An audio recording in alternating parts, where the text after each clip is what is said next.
Hey, what's up, everybody? Thank you for joining me today. This is Project Pod UK, episode number 3 of Series 2. Today, my guest is Gurmit Samra. He's a film and TV writer, producer, and director. The guy is absolutely top-notch. Same on mic as off mic. Really enjoyed this podcast, and I hope you guys do too.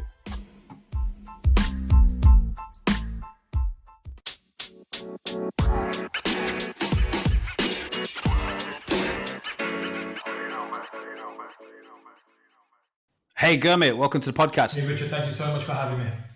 No problem, mate. Thank you for taking the time to do this. How you been? I'm all right. I've been good. It's been a busy day, and I know it's been a busy one for you as well. So it's getting on now. It's 9 o'clock when we're doing this one, but that's why I'm so grateful that you've done it at this time for me. I'm sorry for any echoing. I'm in the office at the moment, so it's going to be a late finish for me. So yeah, it's getting it done. It's fine. I admire the graft. I admire the time that you're putting into really homing on your craft. So let's get down to it. Let's let the listeners know what you're about. So you're a film and television writer, director, and producer. That's right. Yeah. And you're a local Derby man. I tried to keep this podcast as Derby as possible because we've got some great talent out there. So that's one of the reasons why I wanted to have you on. What made you get into this industry? It was by accident. A couple of friends of mine used to dance in Derby dance, and they were part of Trinity Warriors. Okay, yeah, I know Trinity Warriors. Yeah. So you know Ruckus and Ruckus, Paul Steady, and Leon Haywood and Paco. So yeah, I fell into Derby dance accidentally. I used to model back in the day, many years ago. Okay, nice. Modeling job now, but it's I used to model. They said to me, "Can you do any catwalk dancing?" I was like, "I can't dance." I went, "Can I swear on this podcast? Can I?" Of course you can, man. Yeah. I can't dance for shit. So, excuse me, guys. And they're like, okay. So a friend of mine, Leon Haywood, said, "Why don't you come and do Derby dance? We'll do a couple of breaking, a routine, and we'll show you how to dance." And it's through there that they got me involved in Derby theatre at the time, Derby theatre, and it was through Derby theatre that they had plays on, and I was like, okay, let's have a crack at this. So it was called BAD at the time, Black Asian Development at Derby Theatre, and 1 minute I was dancing and modelling, and next minute I'm doing plays at Derby Playhouse, and that was really cool. I just it's a new world that just opened up to me, and that initiative was coming to an end. And at the time there was this lady called Shab. She was my mentor, and she goes, "You're going to drama school. You're going to become an actor." And in Manchester, I'm taking you there. I go, "Nah." I go, "I know 99% of actors are out of work, and being Asian at the time, I'm definitely going to be out of a job." So, and she said to me, "If you're not going to go and do drama school, you're gonna go study something about TV and film. You've got a knack for writing." I go, "Sweet." So I went to Derby University and I studied film and television production and sociology. And yeah, do you want to go on? Do you want to keep talking about that? Yeah, no, because I was wondering, because a lot of people, like as a child, it's like now kids want to be YouTubers and stuff. People want to be on camera, but what I was wondering was like, what made you decide to sort of be behind the camera? That's a very good question. I just loved the way everything was put together. I liked film and TV. But I never knew it was accessible to me. I didn't know it was accessible to people like me. I'm from Derby. I'm young. I'm Asian. Punjabi, Sikh. I didn't know it was for me. I mean, you could be white, black, brown, or green, but I just thought those things are for other types of people. I didn't realize that I could have access to that world. And when I started studying more, at university, the theory and then the practical elements, it really opened my eyes up to, wow, this is how these things are put together. I remember they put this, they used to do this lecture theatre. I used to study IT at the time before I did theatre. I did that for 2 years, got my HND in information systems, never did anything with it, but I swapped courses and got film, TV production, sociology. But cut long story short, they got me into this theatre, and I was watching this film, this black and white film, and I thought to myself, I'm going to go to sleep for 3 hours. This is great, because you're a student. That's what you do, right? Party all night and just hang out all day, eat food, and that's it. But we get into this theatre, and they put this film on called Citizen Kane. And it kept me awake for 3 hours. I was mesmerized by this black and white film. And then I started learning about the language of cinema, the language of film production, semiotics, discourses, narratives, camera position, layering of sound and compositions of characters and the choreography and the movement, all having some sort of representation and meaning. And that just blew me away, man. So that I was hooked. I was hooked. That was the film that got me hooked. See, when you talk like that, when you say, it's just I kind of fell into it. But then when I hear you talk like that and the way that you've seen this film and all of those things you said there, to me, it feels like that was meant to be for you. Yeah, I mean, everything's choice, chance, and circumstance, but I believe there's a path for everybody, it kind of takes me back to my brother. He used to have all these VHSs, and I used to love film. Film used to be an escape where you go when you put a VHS. That's how old I am. I'm talking VHSs. You put VHS. You put a VHS in a player, and you watch a film, and it was brilliant. You go to the cinema, you try and sneak in because you wasn't old enough to watch a film. It all has that kind of thing, Dolby Showcase Cinema, and it all has that thing where you're trying to escape everyday reality and you're trying to get mesmerized by this world that's Hollywood, and that was amazing for me. That was amazing for me. When I realized that I could study this, once I realized I could touch it, once I realized I could shape it, and that changed everything for me. Yeah, that sounds amazing. And what I like about how that story started was it's the same for a lot of people with everything they do. And I know, Dwayne Hayden, he's a good friend of mine. I grew up with him, and I had him on we did an Instagram live the other day, and that went onto the YouTube channel. But one of the things that we were talking about, again, was like sort of having that sort of them limited beliefs, like you're from Derby. For me, for instance, I lived in a council estate not too far from Showcase Cinema. Sweet. And it's the same thing. You kind of you're a product of your environment. Yeah. It's about the things you see, the people around you, and what they're doing with their lives. And you will see movie stars, singers, and you dream of that, but you'd never think that that's something that you can get into. Yeah, I mean, there's a segue there to talk about Get Gone, the film I made, and growing up, you do kind of grow, you kind of roll with the wrong uns, and you aspire to be, I aspired to be all the kind of wrong kind of people in my teens when I was looking up to them. I didn't have really positive role models. Don't get me wrong, my mother and father were trying to figure it out when they were coming up and trying to balance two cultures. That's a different conversation. But you do, like I said, you're from a council estate. That doesn't matter. It shouldn't matter. But the problem is you'll be looking up to the guy who's probably robbing a car. A cliche, of course. I'm not saying that's true for everybody, but chances are you want quick money. Where we were coming up, we wanted quick money, so we kind of looked up to the wrong kind of people, didn't we? But I didn't have anybody to kick my ass. I didn't have a role model. My sister kind of played that part to a certain degree, but I didn't really have anybody to say, hey, focus on your studies. Hey, you could be anything you want to be. Hey, and there's a great saying, I just saw the meme of the day, be the person who you wish you had many years ago as a mentor. And I try and give that advice to students that I engage with now. So you're right. Your background shouldn't dictate where you can go or what your limitations are. But the reality of the situation is that is what we find, and we see that in everyday society.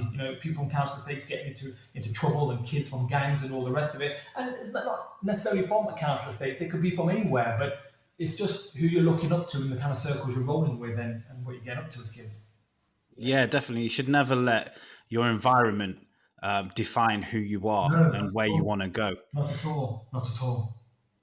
So that's one of those. It's a conversation that we could literally stick on for so long, and I don't want to hang around it too much. But we're going to hit on that. Yeah, I do want to get into the film. So, Get Gone, as you've just mentioned, there is a kind of similar theme of what we're talking about. So, yeah, let's get into that. But tell me about it. Get into that. You talked about. Sorry, I don't want to your show. Sorry, but no, it's absolutely fine. Before we get into that, you talked about everybody wants to be YouTubers and everybody wants to be in front of the camera. I mean, when I finished my studies, I loved my studies, but when I was studying, and this is what I used to say to students, because I lectured television and film production for 8 years at university and college, and I used to sit in the edit suite and I loved it. It didn't feel like work. It felt like I'm doing my hobby, I'm studying it, and I'm loving it. And I remember I used to walk past this technician's cupboard. Russ Slack is a great guy, still works at Derby College, brilliant guy. And I used to always walk past his technical cupboard, and he used to have cameras and everything. And I just realised that and I kind of priced everything up, and I realised that every time I walked past that cupboard and never took the equipment out, there was about £1,000, £2,000 worth of equipment I was walking by every day. So Yeah. what I do is I take that equipment out and I experiment with it. I go out with friends and we film stuff. And I was the only geek with this massive camera. Now it's as small as your iPhone, but there were huge cameras, and we just experiment. And that's where I shot my first music video for a local artist called Alex Blood. Yeah, he no, said to me, Alex. Yeah. Gurmit, he goes, can we make a music video? Can you direct it? I was like, brilliant. Yeah, of course I can direct it. What's your budget? He said £50. I said, all right, let's do it. So that £50, I never got that £50. That went to other people on set for food and drinks and all the rest of it. But we shot it in this shop in Derby. And that's another thing I like about Derby, is the community feel. We'll talk a little bit about that later. But Alex, we shot his music video, and it was done on such a budget, but there were so many cool people there. A lot of artists from Derby. And that got onto MTV Base, introducing. And I was like, wow, that we made that on £50 and it got onto MTV Base. So that was another tip, saying we can do something and get it out there onto the bigger platforms. So that was a big eye-opener for me. But that's something that I always reinforce to students, that, if you're at college or for university, you're always walking past these resources, and you're only as good, you're not only as good as your resources, but if you've got resources that are of benefit to you, then you need to be able to maximize on them.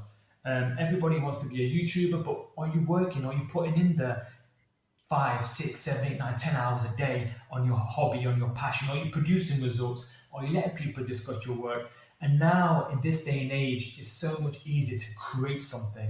So there's a big difference of wanting and then doing. And I always reinforce that in my talks that I do across the UK. Yeah. Yeah, definitely, because that's the thing, innit? Everybody wants something, and they want these quick wins, and they see that these famous YouTubers that are out there that have got money, like, for an example, Ali A. He's one of the kids that my son watches, Yes. and he's got like Tesla and big house, and he's a millionaire. Yeah. But you don't see all the work that he's had to put in behind that. Yeah, of course. There's, like you said, there's hours and hours of work. It's not just you just prop a camera up and you start talking and that's it, and suddenly everybody's subscribing to your channel and you're getting paid for all your millions of clicks. Yeah, he probably spent years to get anywhere close. There's 3 key elements. It's value, it's consistency, and three key elements that I always say. You got to always bring the value. You got to be consistent, and you've got to always be producing the content. If you adhere to these key 3 things: creating the content, being consistent, and always adding value, that is what's going to attract attention. Everybody can go on YouTube and talk about X, Y, and Z, but if you're not bringing value, then what are you really talking about? What are you really discussing? You look at Ryan's Toys, a young kid. He's 8 years old and made $22 million on YouTube because he was talking about toys. He was playing with them, and Toys wasn't going out of business. But Ryan is getting a following. He's getting a tribe of people. So I think those 3 key things there: value, consistency, and content. That's what people need to hone in on, and have a plan. Sometimes it could be happen by accident, but you got to be passionate about what you do. You got to keep showing up and doing it. Yeah, definitely. That consistency, that's a big thing. Like what you were saying about walking around with a huge camera. Yeah. A lot of people would have gone, I'm not doing this. I look silly.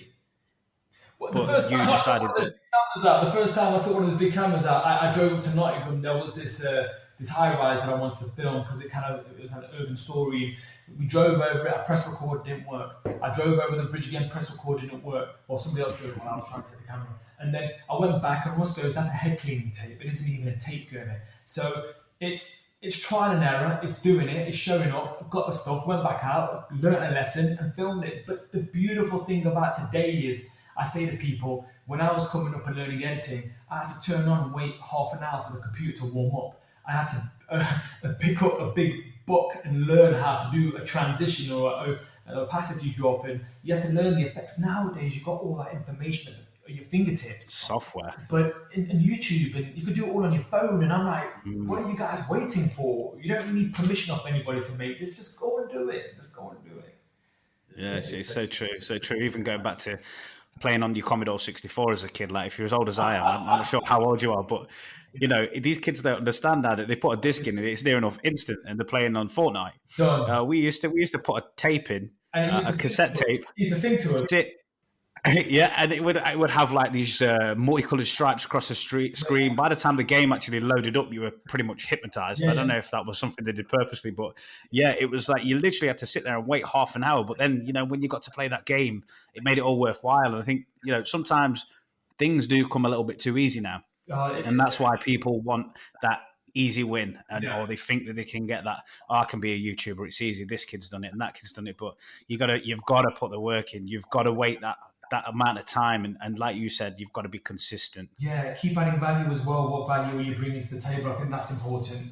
Yeah, and be unique. Yeah, definitely. And that's one of the things I've always thought about. And even when I started doing this podcast, I was like, all right, okay, I know there's the likes of Joe Rogan out there. Yeah, I'm never going to be Joe Rogan, but at the same time, I don't want to imitate what he's done, because he's done it. Joe Rogan, So it's brilliant. But he started with one listener. He started with 2 listeners. He started with 5 listeners. I think you've got to start. That's one thing. And then some of the conversations he has are brilliant. They bring value. I think people connect with content differently. I think, I always try and recommend books to people, but there's a saying, you don't find books, books find you. And I think sometimes when you engage in it, when you listen to a conversation, you have light bulb moments. I can relate to that guy, or I can relate to that little conversation that they had. And I think that's important of a lot of literature, a lot of content these days, whether it's books, whether it's a podcast, whether it's an interview. There's something out there for everybody to connect to. And I think that's the value that people are searching for. Yeah, definitely. Let's get into the film. Sweet. Let's do it. So, Get Gone. It's coming out, September? We've got a window between September and November. We are talking with Netflix. It's been a journey, man. It's been an absolute journey. So in 2014, we filmed this film in Derby. It took 6 weeks to film. And what a journey. And the back set of that, if we just backtrack a second, we talk about an estate. We talk about who people are looking up to. And you see a lot of gang crime these days. You see a lot of kids looking for direction. You see a lot of these kids with no real role models. And that's what Get Gone is. That's the context of Get Gone. It's set on an estate where these kids are looking up to the local drug dealers and local bad guys, and people who are misdirected themselves. And the story was actually influenced by 2 things, actually. At the time, I heard a statistic, in my words out, about black police officers, and there was minimal. Black police officers at the time.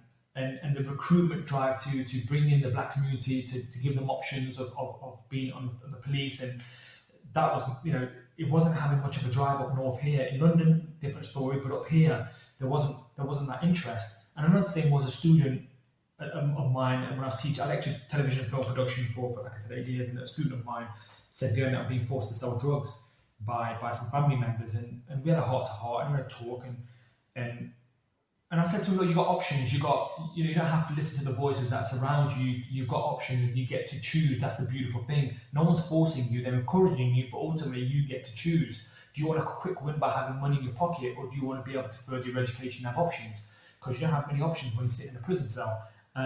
So that student actually went on to university, went into the field, and I still keep in touch, and it's great to hear from him. But it actually inspired Get Gone. The themes of this young protagonist that returns back to his old estate, and you see this young black PCSO as well having the challenges of the estate in a predominantly white estate. You've seen the likes of Top Boy down south, but this takes on a different take up north. So it looks at gangs, it looks at crime, and it looks at the characters and the reasoning why people get involved in such activities and such themes. It sounds awesome, and I can't wait to watch it. And one of the things I was thinking of, and I know you're a Derby guy, so it's probably an easy question to answer. But if you're shooting a film and you really want to break into the industry, why are you choosing Derby when you look at the likes of London, like you mentioned there, Top Boy, for instance, and having a film centered around like the big tourist attractions, which have seemed to do so well in the box office? Yeah, I mean, the landscape has massively changed for film. The landscape has massively changed, and you can thank Netflix for that, and you can thank Amazon, and you can thank Apple Movies for that. And theatre is fast dying. Cinema is fast dying. They haven't adapted fast enough, in my opinion. I'm sorry to say that because I'm a big advocate of cinema. I'm a big fan of cinema, the movies, but they haven't adapted fast enough. They need to really rethink their strategy. Now, big blockbuster films do go a long way, but online is where it's at. And for me, the reason why I made Get Gone in Derby was because I was trying to make a feature film in London for £1 million, and thank God nobody gave me £1 million then, because it was my first feature film. But we raised 100k, and we got to make this film in Derby. And one of the parting words of the producer that this film just fell apart in London was, "You'll never make a film in London ever again." I was like, all right, if that's how you feel. Then I was like, wait a second, I don't need to make a film in London, I can make it in Derby. So we went to Derby, and I knew a lot of businesses, I knew a lot of locations, I knew a lot of property owners, I knew a lot of talent in Derby and Nottingham. The television workshop, Ian over there was phenomenal, he retired, but a lot of those actors worked in This Is England. And some of their younger actors I got in the film, which was phenomenal. So I was able to bring a lot of talent from all over the UK to Derby. And yeah, you know, if I had to do it again, I'd do it in Derby. Derby was a phenomenal place to film. The community was absolutely brilliant. I went to all the estates, I spoke to all the drug dealers, I spoke to all the so-called gangsters, I spoke to all the community members, and I was like, look, we're going to film in this area. Can we? Do you mind? Because there had to be that mutual respect. But above and behold, I had to speak to the police, and Derbyshire police were really forthcoming. They were brilliant. They were like, look, whatever you need, we can be there to support. It's a great initiative. You're getting the community involved. And it was just great, you know. So we spoke to all community members, and everybody was behind Get Gone. And it was just easy. Every day was easy. And something that I loved was we filming whether it was Sunny Hill, whether it was in Charleston, whether it was in West End, whether it was in Simfin. People would always come out with cups of coffees and teas and say, "Are you guys thirsty?" And that's Derby. Derby's got a great community, man. Absolutely. Yeah, it definitely has. I'm from Sunny Hill, so Sunny Hill's in the film. Sunny Hill, it is actually just off Blake Greaves Lane. I don't know if you can class that as Sunny Hill. Yeah, it's kind of it's Sunny Hill a little over, I'd call it. Sunny Hill little over. We've got a location there. Numerous locations.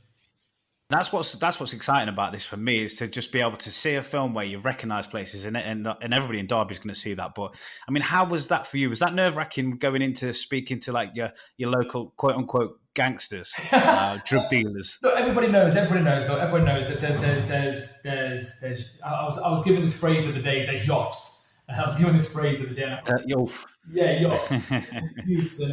And I was like, look, guys, we don't want any trouble. And I heard so many times when people are doing filming, even in London and Nottingham or Manchester or Birmingham, wherever, the yoffs, the youths, they always cause trouble. And I was like, okay, who speaks to these guys? Who do they look up to? And who does that person look up to? So I go to the top of the tier and say, look, my name's Gurmit. We're making a film. I was introduced because Derby's such a small community as well. And everybody kind of knows everybody. And that's what I love about Derby. You know, I've left Derby a few times. I've come back and we've got an office here, and we do a lot of work from Derby as well. And yeah, it was just good. And then when I came on, if anything, there was times when we were filming and I say to some of the youths, hey, come in, stand in here. You're going to say this line. I've never acted before. I've never directed a feature film. Let's have a go. And it was just great to get them involved like that. It was great to get the community involved like that. And a lot of these youngsters, you know, I see them now, and they're taking pictures of knives in the pants, and I'm sending them a message like, Jay, what are you doing? Take that picture off. You're not about that life. And they say, sorry, G, and they take that picture off. So it's almost become like a big brother thing. But yeah, that's what I liked about Derby. You're able to talk to people, you're able to connect, and yeah. That's good. I like that. You're like Uncle G. You know, straightening out Derby and making it better.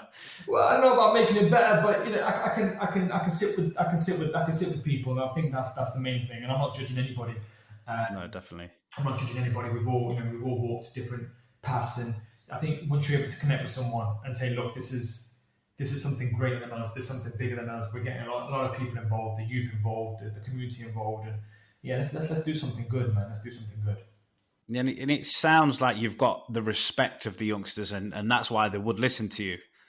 You got to talk their language. I mean, I've lectured for over 8 years. You know, students from 16 to 24, 25, and I've grown up with the wrong guns. You know, so it's you got to come. You're not better. You've been there. You've lived it. Yeah, you can't walk. You understand them. Yeah, look. I think that's the main thing when you talk to somebody on their level. And that's the main thing. I'm not coming in. I'm not better than anybody. I'm not I'm not, I don't put myself on a different pedestal. I'm here. I'm going. I'm a human being. I'm from Derby. I'm trying to create something. I'm passionate about this. And I think that's what people see first and foremost: the passion and the respect. If you're a 15-year-old kid, or if you're a 18-year-old kid, or 20-year-old kid, I'm going to treat you with the same respect. I'm not going to speak to you differently. I'm not going to talk to you differently. I think that's what the different communities of Derby did and they liked. And yeah, I think that was important. That was important. See, I think people like yourselves would make like good local MPs.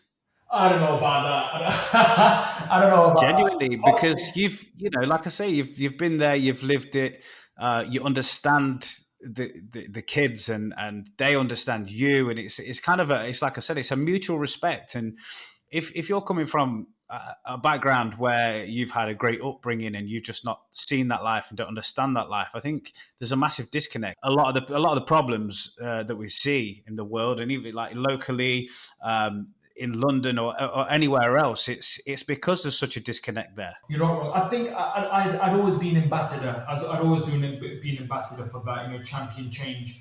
Whether it's some of the initiatives that we push in Derby, whether it's for homelessness, whether it's gang crime and violence. Wouldn't it be great if Derby didn't have any gangs? Wouldn't that be great? Wouldn't it be great where everyone had an outlet to express themselves? Wouldn't it be great for certain initiatives to come forward and listen to the voices of the youth and why there is a disconnect? I would never get involved in politics. It's too slow for me. There's too much bureaucracy happening there. There's too much red tape. But I'd always be an ambassador for that. And if I could do that in my way, in my small, short, very quiet way, then I would. Yeah. Well, talking about that community spirit, it's so true. Derby is that, and that's why I've had so many people on from Derby, and I know people like you, mutual people, and this is exactly what you were saying about Derby being so small and having a community feel. I know Clive Ferron, and you also know Clive Ferron. He's a great guy, and what he does for the local community himself, he does a lot of charity boxing events, and he's all very much about charity. Just to interject, that we filmed in Clive's gym, his boxing gym. Okay, what, his new one? His old one it was. And is that the One Nation? He was like, "Gee, come in, you can film whenever you want, however long you want, just yours." I go, "How much is it going to cost us? Because we've got like 2 pence to make this film." He goes, "It's nothing." He goes, "Absolutely nothing." And you don't get that. You don't get that. It's very rare to get that. It's very rare for people to say, "Come in and use my facility," or "Come in and bring in 50 people." Or I'm going to be missing out on money, but you guys can have it for free. And I always respect Clive for that. And a lot of businesses who open their doors to us and say, "Look, it's empty," or "Just use it. This has never been done before. We'd like to be a part of it." And we need more people like Clive. I mean, Clive's now doing online workouts, live with Clive. Really, and he doesn't charge for it. He's just doing it for free. Have you seen that man's physique? He's like, I don't want to say he's like 50 something years old, and he's got a six pack. The guy's a vampire. Shredded. The guy's a vampire. He's something else. But one thing I like about Clive is, again, another man about community. He takes the time to listen to everyone, and I've seen the way he is with the youth. Yeah, he's just an all-round great guy. And there's a lot of great guys like that, but Clive's a real stand-up guy. Does a lot for his community, and he talks the talk, but more importantly, he walks the walk as well. I think that's really key. And that's what I like, and I think Derby's very overlooked. People from outside of Derby, they ask you where you're from, you say Derby, they kind of look at you funny. You say it's next to Nottingham. Yeah, okay, that's it. But actually, come into Derby and understand Derby. It is a great place, and we are overlooked. And it would be nice to have more people like Clive, or a bit of investment into this city, because it's a great city and we've got some great people.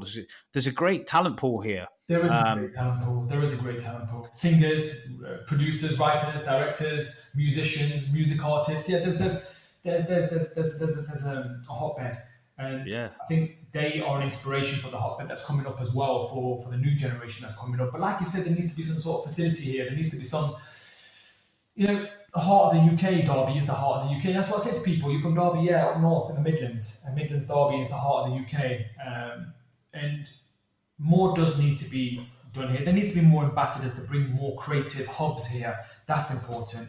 I've been talking with a couple of people, and I think it would be great for Derby to have that, a big studio, a big hub, a big something. I think there needs to be injection in the Midlands, because a lot of these companies are now moving out of London. They're going up north to Manchester. They are going to Bristol. They are going to Leeds. They are going to Sheffield. I mean, why not come? And Derby does get missed every now and then because we're right in the heart of the UK. But with the links, we can go to Manchester, we can go down south. I think it will be a great place to have a hub here, and I'd be a big advocate of that. I'd be a bit, I'd definitely champion that. Yeah, definitely. I mean, look, we've got the likes of Rolls Royce here. Yeah. One of the biggest businesses in the UK. But yeah, I've always been an advocate, like you say, talent in singing. Like even Dwayne, I grew up with great talent.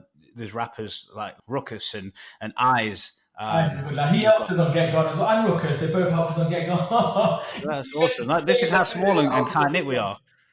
Yeah, I mean, look at I'd say probably one of the most or the most famous actor to come out of Derby is Jack O'Connell, and I know him. I've been out with him a couple of times through. He's my wife's cousin's best mate. See, that's another thing about Derby. The connections are so tight. That's what I like. The connections are so Really tight. are. You said Ruckus, you said Eyes. Eyes used to be a student of mine, and when I was making this film, I approached the Eyes and I was like, look, we need to film in this area, this area, this area. He's like, gee, come on, I introduce you. And that was great by him. And Ruckus, we used to work in band together, Black Asian Development Theatre, and I got him to film. I had to pay my homage to those guys as well, and get them in. But Jack Ruckus, another great guy who just done so much for the community. Yeah, and I think Jack O'Connell coming from Derby just goes to show people what is possible. If you work, because I know we did the television workshop in Nottingham, and he works with Ian and those guys, but it just goes to show what is possible, and sky really is the limit. I think he's a great benchmark for any young up-and-coming actor. I think Jack O'Connell's really set the stage from Derby, and yeah. But what I love about him as well, and it's the same as the likes of Sandy Ryan, who I've had on the podcast, is that he still talks about Derby. He's still very much down to earth. So if you meet him, I was out with him one night. It was my wife's cousin's birthday. He came back to Derby to see him. We went out. Somebody who was in town, drunk, but asking for a picture. He was like, "Yeah, cool, let's have a picture." Nothing about him, like his ego hasn't changed or blown up or anything, because he's become this star. I mean, the guy got Angelina Jolie to say, "Hey, up me duck." Yeah, I think it's brilliant, but there's I think that's brilliant. Like I said, I think he's really set the benchmark for up and coming actors. There's a couple of actors from Derby, like there's Nick Preston. He's done a few spots, and you can see like, okay, here's an up and coming actor. He's talented. He's got all the grit, and he's just so passionate about it, what he does. He's one to watch. And I think Jack O'Connell, you got to take your hat off to that guy. To reach where he has is from dedication, passion, and even his auditioning, he went in a little bit different, and he kind of stood out from everybody else. And I remember Angelina Jolie saying that's what really caught our eye with Jack. And I think Derby's got that. I think there was people like the Nick Prestons who were coming up. You have to get him on the show. He's a great guy. He's done a number of things from Our Girl to Ladhood, and he's constantly working, but he's always talking about Derby. He's always bigging it up, and I think that's what I love about Derby talent. They know where they're from, and they know the support they can give back to people from Derby. So that's what I like about Derby.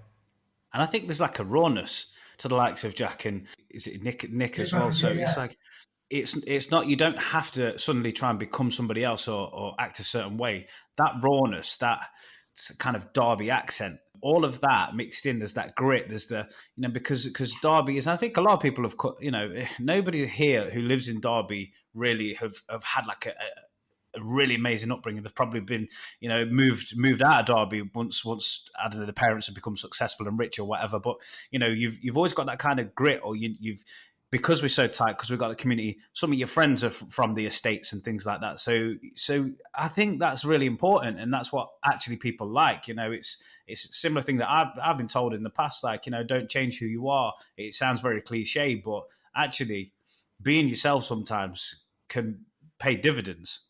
Yeah, I think it's your truth, isn't it? It's what truth you're speaking to yourself, and it's what truth you're putting out there every day that's important. And yeah, you got to get Nick Preston on the show. He's a good guy. I think his journey is an interesting one as well. But yeah, like you said, it is about speaking the truth. It is about putting the truth out there. It's being consistent in your game, whatever that game is. And you got to bring that passion to the table every day, man. You got to bring that passion every day to the table. You got to bring it. You just got to bring it. Yeah, definitely. Well, listen, I'll have Nick on the show. If you want to hook me up, that's absolutely fine. Done. You seem to have it all figured out. When I want to speak to you, you're so like level-headed. Yeah, you're calm. I've watched some of your videos online and things like that. you just seem to have things figured out. I've seen you, your exercise regime. You're quite into boxing, but you're also doing your yoga. It's a good yin and yang because you've got the aggression there, and then you've got the calmness there. Where does all that come from? How have you been able to sort of be so grounded, and especially in times like what we're in now? A lot of people are so. I've called it the Corona coaster because it's just been so up and down. The roller coaster, love it. Yeah. Man, I boxed from a young age. I never went professional, but I just loved boxing. Mm. I loved the freeness of it, the movement. You don't need anybody else there. You can grab a bag, you can shadow box, you can skip. So I've always enjoyed training and keeping fit. And I think I was just addicted to the natural high that gave you. I wasn't a drinker. I wasn't a smoker or anything like that. And the endorphins that releases in your body, I didn't realize at the time, but that's what gave us a high when we trained for hours and hours and hours and do everything wrong. I think I've always been consistent in my training. When it comes to weights, it comes to boxing.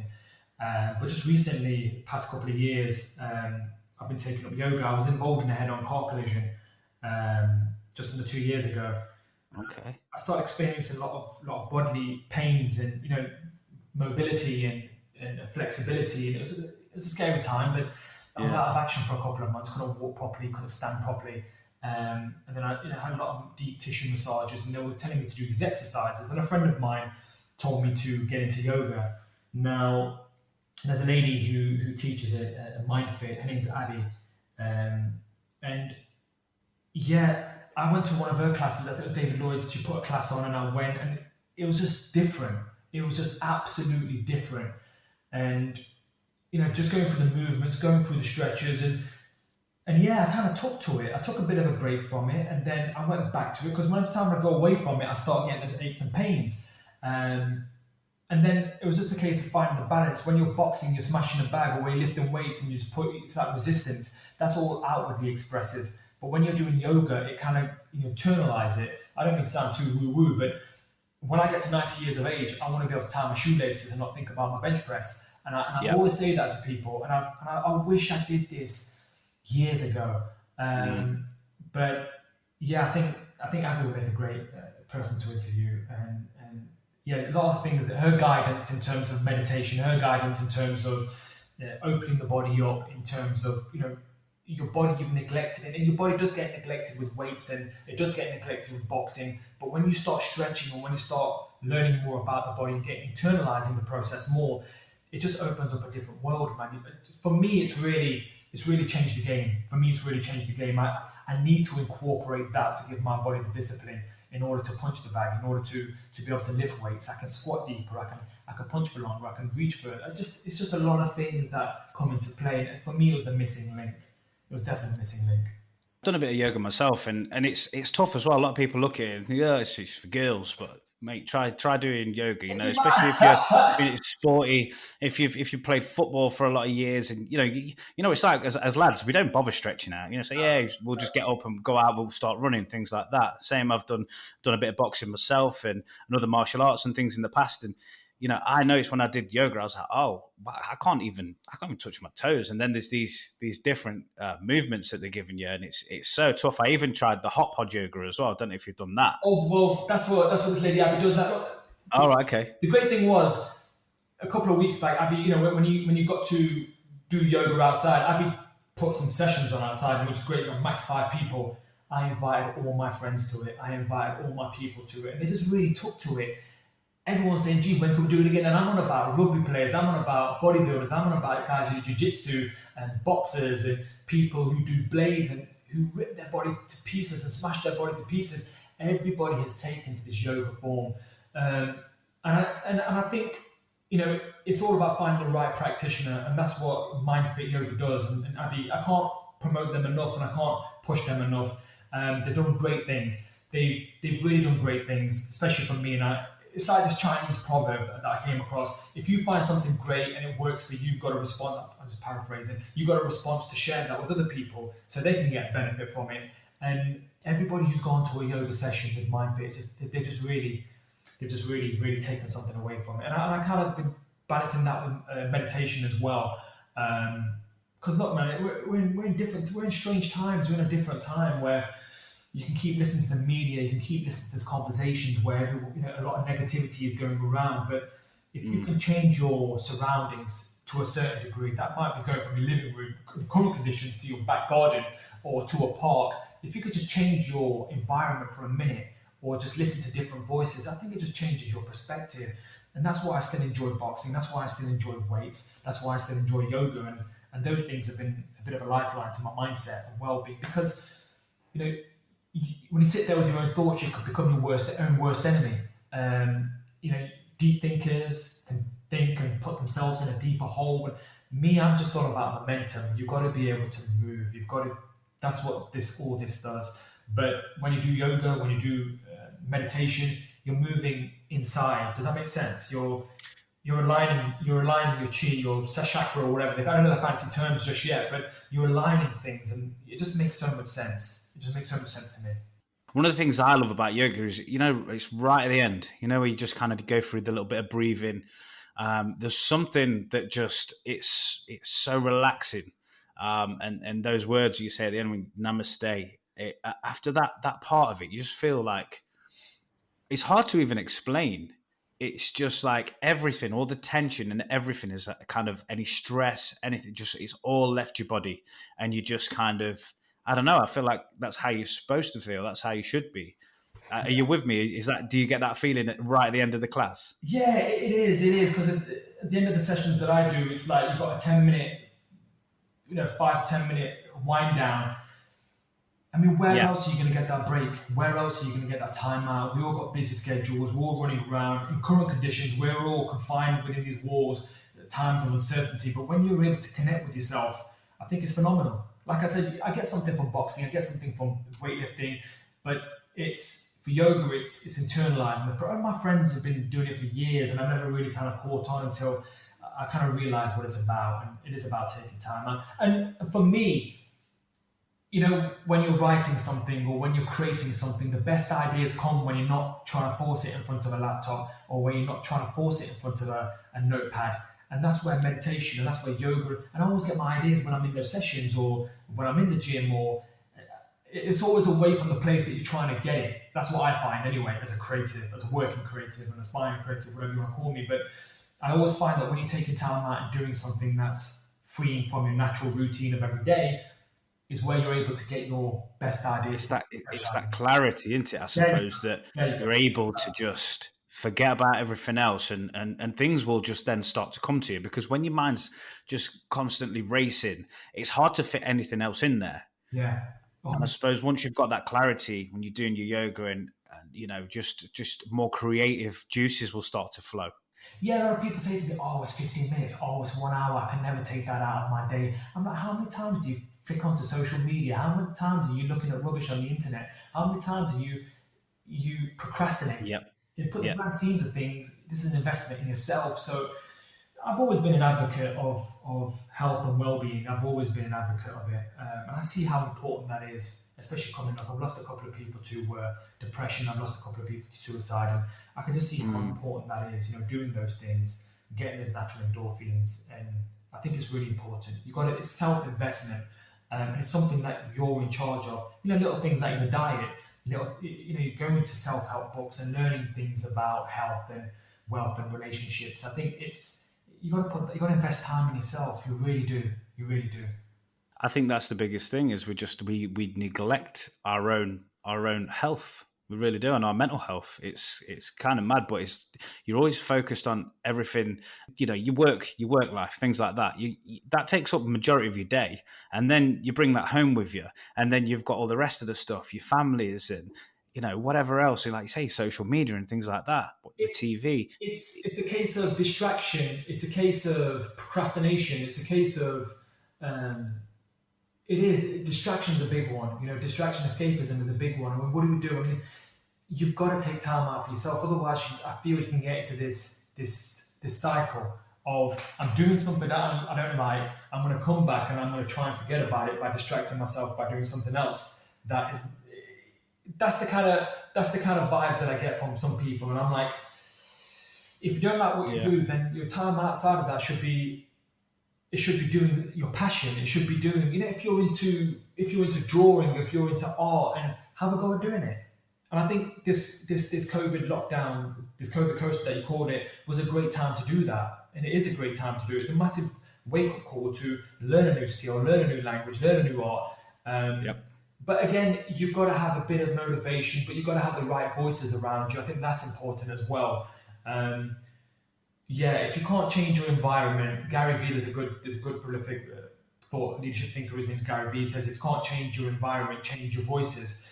And I think that's important as well. You've got to be able to get into the mindset thing. You know what? I'm not enjoying work, but what do I enjoy out of work? And let me see if I can enjoy that. Let me see if I can start that. Let me see if I can finally get around to writing that book, doing that drawing, learning the piano, learning a language, going for a walk, going for a jog, doing the 5K, doing the 3K. I think it's that internal voice, but you've got to have somebody there. You might need somebody there to motivate you.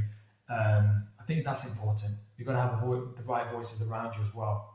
And that's very much what I'm trying to encourage, and having the people on the podcast like yourself and others that are just very much inspirational. I have seen that you've gone running and done videos of yourself. I've done the same thing. It's on my Instagram now. If you look at my highlights, I'm running, I'm talking to the phone, I'm talking to people, and it actually gave me energy. I remember this one time I was doing it and I was recording and saying, look, I've not got very far and I'm struggling.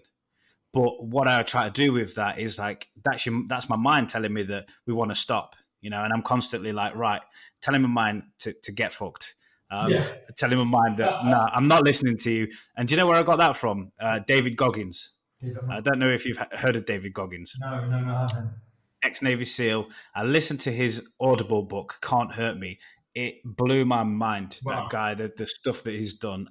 If you get time, if you've got Audible, download that book. Send me a link. I'm all for self-help. It was Tony Robbins said to me, well, didn't say to me directly, but it said to talk, go for, get a routine. And for example, if you can go running, wake up before you do anything, just put your trainers on and run. Otherwise, you'll get into your mundane routine, you'll get too late. And I have this discipline of at least once, twice a week, waking up at 4:45 and going for a run, getting out the door, getting that running at 5 o'clock in the morning. Just get it done. You've got to get it done. And I remember somebody said, gee, I saw that on your Instagram, that I was feeling a little bit tired. I felt a little bit, I'm gonna relax today. And I saw that video and I perked up. I saw it and I thought, this guy's up at 5 o'clock in the morning. If I could perk one person up, then I've won. Then the objective of that video has been achieved. And even that, there's a story behind that. I remember I used to work as a machine cleaner at Toyota, and I remember we have a 6 o'clock shift or whatever time it was, and I used to see people cycling or running in the morning. I'm like, I have to go to work because I don't have a choice. But I do, but I choose it, but I don't like it. But these guys are running because they enjoy the process, or they've got an option. They've got that choice. And I was like, I get it. I want to wake up at least 4:45 in the morning and go for my run, 5K. Don't get me wrong, I'm not the best runner in the world, but you got to get out and do it because it takes you out of your routine. It takes you out of your comfort zone. And I don't like comfort zones. Zones. And I think people excel and do their best when they're out of their comfort zone. So I have that little discipline of once, twice a week, getting out and doing an early morning run. It kind of puts things into perspective. It does. And what I always find as well, it's like what you said there is brilliant, because I've had the same thing. People are telling me like, oh, I've seen you do that and it made me do this. And I think that's ace. I love that you've seen me, little old me, doing a run, or put a post up about my run or something like that. And you've been inspired by it to go and do something yourself. And that's brilliant because, positivity breeding positivity. But what I really love is that actually when you get up at that time in the morning, 4:45, you don't want to go. But you've just got to, like you say, put those trainers on, get yourself out there and do it. Yeah. But how great do you feel once you've achieved that? Once you've done your 5K, once you get back home, have a shower, you're ready to attack the day. You're in a much better space than you would be just rolling out of bed and getting to work in your car. You're not wrong at all. I think it does set the tone for the day. And I think it's about having those habits, those good habits. Too easy. We can wake up in the morning and look at our phone and just scroll for 20 minutes. And then pull yourself out of bed. And that's another thing. We don't daydream. We don't really think anymore. And I say this to people. There's a good book, a flow state. It's about flow states, and we don't think anymore. We don't daydream. Hardly ever daydream anymore because we just grab our phones. we're waiting in a queue, waiting in a line, waiting for the bus, or waiting. We're just in tune with this phone that takes up a lot of our time. But what we don't realize is that we're going to be maximizing on that time. Yeah. And that's why you talked about a book, good book on Audible. I'm a big advocate on self-help books, and I think that is a big way to go for people. And I always, and I encourage your listeners as well. Self-help books are the way to go. You're learning something new from, like you said, this Navy SEALs guy, and his name again. David Goggins. I'll send you a link. Honestly, Yeah, from what the things that you've said there, you will absolutely love this book. And what's great about it, it's a book in a podcast, because if you was to read the book, you'd read the book and yeah, it's good. But what's happening in this is that you've got a guy who's reading the book.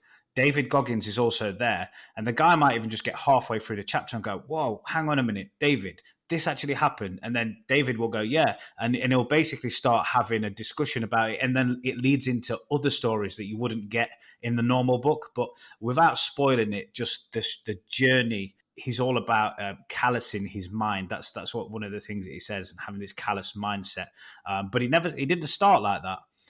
So this is the great thing about it, because people were like, "Oh yeah, but he's a Navy SEAL," but he wasn't a Navy SEAL, and he was far from a Navy SEAL before he started to turn his life around. He actually had a really, really tough upbringing. It was a hard listen at the beginning, hearing his upbringing and his father and things like that. But you get into that book, honestly, anybody listens to that book, you can't not be inspired. But I think you've hit on a really interesting thing. You're talking about Navy SEAL. You can learn, the beautiful thing about books is you can learn about anybody. I didn't have no mentors coming up, and my mentors weren't books. There was Robert Kiyosaki, Rich Dad Poor Dad. There was Seth Godin about marketing. There was Tony Robbins, Get the Edge. There's so many things that you can learn from books. That we grow up, and there is a saying that that I fall back on a lot. The more I travel, the more I read, the more I learn, the less I know. And you cannot learn enough. And I think we're always preconditioned by our environment, like you said earlier on. You kind of you only want to aspire to the limitations of your surroundings and the people around you. Then it's your teachers, then it's your parents, and you're taking on their insecurities or their good habits and bad habits. You're taking something from both parents, but there's another thing I read as well. The paraphrasing here, the programming that you had from your parents up until 16 was on them. The programming that after 16 to fix that shit is on you. So we all have these insecurities. We all have this inner voice and we all have these limiting beliefs. We all have limited beliefs, but I feel like you said, when you tap into a Navy SEAL, when you tap into a businessman, when you tap into a creative, you can learn about the journey that other people have been on. You can learn about their inner voices and their insecurities, their limiting beliefs. You can learn about all these things and really take something from that and overcome your own challenges that you're facing every day. I think that's the beautiful thing about self-help and books and other people's journey. That it is. And I always say to people, if you want to get somewhere, find out who got there. Find out if there is a Spielberg. Find out if there is a Dizzy Rascal. Find out if there is a whoever, Mark Zuckerberg. Find out their journey and find out what. Do your research. Yeah. Because a lot of things that I think people don't realize is that they just think, oh yeah, well, he either got lucky or had a great start or something like that. But you need to really look into it and see their journey to get to that point. Yeah. And you'll probably find that they were in the same kind of space what a lot of us are in, but they just found that motivation from somewhere. And going back to what we were saying at the beginning, it's commitment, it's consistency, the creativity, all them things there, that they pushed themselves and had to probably go out of their comfort zone quite a lot. So just because you see this finished shiny product, that's not how these people started out. What did they say? Somebody said, I can't remember who it was. Was it Kevin Hart or someone that said he became an overnight success? He goes, it was a long night. It was a one long 10-year night. But people don't see that. You only catch the mainstream once you've put in all the graft and you get picked up. And I think that's another thing as well. Expectations of the youth. It's long game. You've got to think about long game. You've got to focus on long game. These quick wins are great, but you've got to think about long game. If you want to be a writer, producer, director, artist, singer, drawer, whatever, it's all about long game. It is all about long game and thinking, okay, I'm doing this now. I'm enjoying the process. And And that's something like Brian Copperman always says: you've got to turn up, you've got to enjoy the process. It's too the industry, the creative industry, is too easy to have your wings chopped off and getting kicked out the door. But that's one of the reasons why I wanted to control a lot of things that I did. I didn't want to be at the beck and call of somebody else, especially coming up. Now that we've created commercials, now that we've created a documentary, now that we've created a film, we've got a bit of a platform to spring from, to talk from, to say, look, we created, this is what we made earlier. Now imagine what we could do with your assistance and a bigger budget, or imagine what we could do with this talent, imagine what we could do with in another country. So I think proof of concept is really important, and working portfolio is important, but you gotta think about long game. That's something that So you have the short-term goals, but also have those long-term goals. You've got to think past just today. I mean, perfect example of that is you said that you film Get Gone in 2014. Yeah. 6 years ago, man. You could have given up on that by now. Yeah, well, this is it. It took me 2 years to finish editing, but every year, 2016, every year something was happening. In 2016, we finished editing and we ran out of money, but I set up an agency at the time. We built clientele and we got work in, and I got to finish the film. Pay for scores, pay for grading. It all cost money. And then 2017, we got it into a film festival. Angelina Jolie's film. Her film cost $5 million. Mine cost £2.50. But we had it 100k. But we had it in a film festival at Canberra in March. That's 2017. 2018, BBC critic and ITV critic watched it. The BBC gave it 5 out of 5. ITV gave it 4 out of 5. Said it compelling debut. 2019, 2 distributors picked it up. They both wanted it, and they both gave me terms that I wasn't happy with. 2020, we're talking with the right people now, and it's nice because I put this film on for a private audience. This is back in January before the lockdown, and they were in tears. The film still got its magic, it's still got its flow, and I just can't wait. I can't wait for the film to come out because I've had a community, I've had a tribe of people following this film from day one. But I can't wait for the film to come out because people who see it from a fresh are going to be like, wow, that's a great film. I hope they say that. But there's going to be a select few people who says, you know what, that film's had a journey. There's a story behind the story. And that's what I'm excited about, the story behind the story. Because it will show people in the creative industry, you've got to put your graft in, you've got to believe in what you're doing, and you've got to keep pushing, man. You've got to keep pushing. But another thing I've learned is you can't just stop at that. We've had numerous projects come out. We've had a documentary come out during that on Amazon. We've got a TV pilot that we're pitching. We've got another documentary that we're pitching as well. So there's things always happening. There's things always, you've got to keep momentum. Momentum is always important, especially in creativity. You've got to keep that momentum going. There's some inspiring words right there. Just what you said, you could have sold out as well, but you didn't. You know the value of that film, and you've waited and waited, and you put people off. Like you say, they know the value of the film, but they didn't put the right offer on the table. And you're like, do you know what? When you work I'm going to wait. So just to interject, when you work with LA distributors, say, so where are you from? We're from Derby. Where was it shot? In Derby. Okay then. Okay. And they're scratching their heads and thinking, I'm trying to figure it out. We're not in LA. We're not in New York. We're not in London. This film was all in Derby. But it doesn't take away from the fact that it tells a beautiful story. It's got beautiful characters in there. It's got strong narratives, and you've got some good character arcs, and it's what we've been able to achieve. We've had some good critical reviews, and then what we've been able to achieve on a budget that we've had, a shoestring budget of 100K. 100K is a lot of money, but when you're thinking about the grand scheme of things for a feature film, when we were able to achieve what we did, I can't wait for this film to finally be launched and people to think, you know what, if them guys did that, we can do this. I think that art in Salvador Dali says art always inspires art. So we're able to do that. And if I'm able to pass on some wisdom, because when we go on to do our other projects, we've got that bit of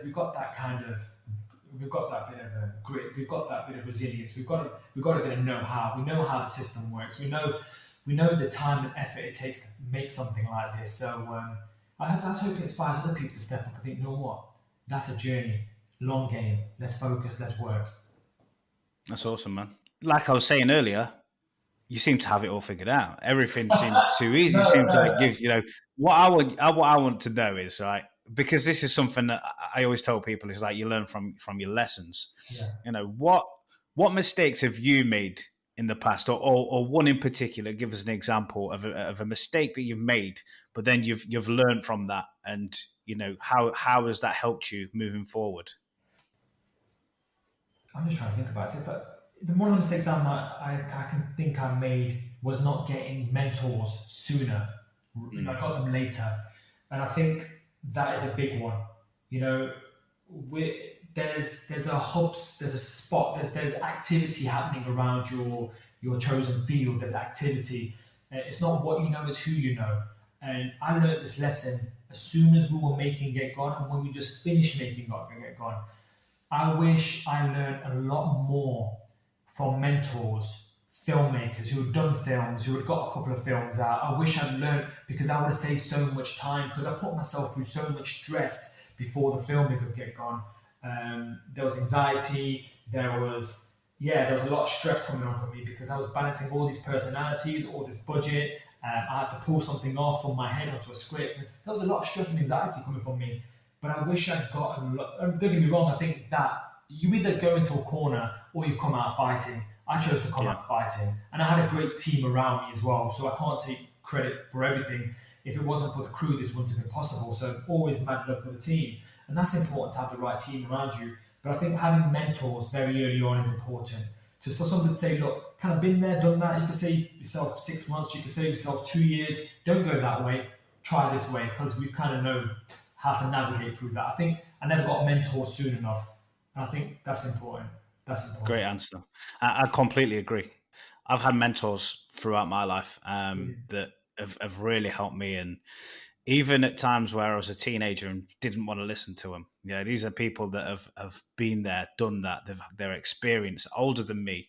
Now I've got one friend in particular who's been like an angel, like a guiding angel or something. You know, Amazing. it's as if he's been there for me the whole time. He's been placed on this earth to make sure that I stay on this straight and narrow. Even when I kind of go off the tracks, he's always there. And those people are so important in your life. Forget about the people that we was talking about. The people that you look up to, the wrong people. You need to look at the people because we look at older people and we're like, they're old. What do they know? We don't want to listen to them. Yeah. We think we know everything. We're cocksure at 18, Yeah. 19 years old. But actually, these people, and you'll see it now. Like obviously, we're a bit older now. We're speaking to younger people and trying to advise them. And it's so important that you actually listen to that advice that they're giving you because they're giving it you through experience. Yeah. I think those people can recognize that as well. I think if you've done something or you're doing something and they want to connect with that, they would heed your advice. But it's like you said, you're cocksure of yourself. You know everything at 18. You know everything at 28.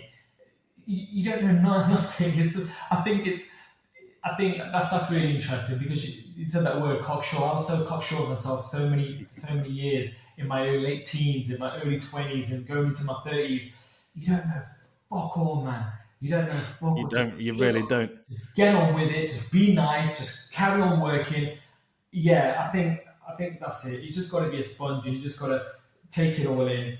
Shut the fuck up. Show up. Do the work and do it with a smile on your face because you know what, you don't know shit. I know people in their 40s who are lost. I know people in their 50s who are lost, but you've just got to just keep your feet on the ground, man, and just and yeah, you got to be a dreamer. You got to keep dreaming. You got to be realistic. You got to find the balance in a lot of things you do in life. I believe.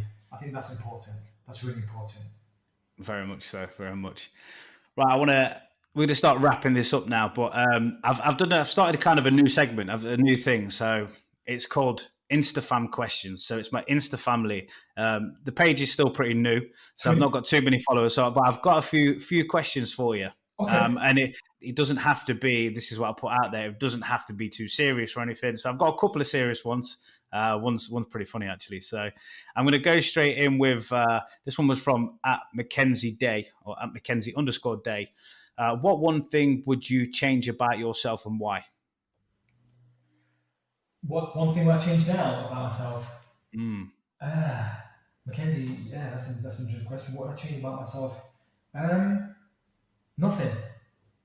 I love it. I'm glad Nothing. you said that. Mackenzie, I've been on a journey to get here. I've had to change a lot of things to get here, but I'm still learning. I'm still learning. I think when I get to 58, 48, I think I will look back and say, you know what, I wish I changed this. But right now, I wouldn't change a thing. I'm quite content with who I am and what I'm doing. Yeah, I'm not perfect. I'm far from perfect, but far from perfect. But I wouldn't change anything. Man, nobody's perfect. Nobody ever will be perfect. But I love that answer. You know, No. that means, you know, if you're content and you're happy with who you are and what you are, then, you know, nothing can stop you from sort of living your dreams and achieving what you want to achieve. That's what I believe. Yeah, totally. Okay, so Phil Nelson, fingers for toes or toes for fingers? Fingers for toes or toes for fingers? Yeah, which would you prefer? Fingers or toes? So, Go on, you've got too much time when I'm thinking about things like this. Oh, that's a tricky one. it's a My funny one. fingers. I keep my fingers. No, Touch. wait, the question is, would you prefer to have fingers for toes or toes for fingers? This guy, man, I would never entertain a conversation. I'm not answering your question there, Phil. Sorry. I'll answer this one, you know, because I'd rather have the fingers for toes because that could be quite useful.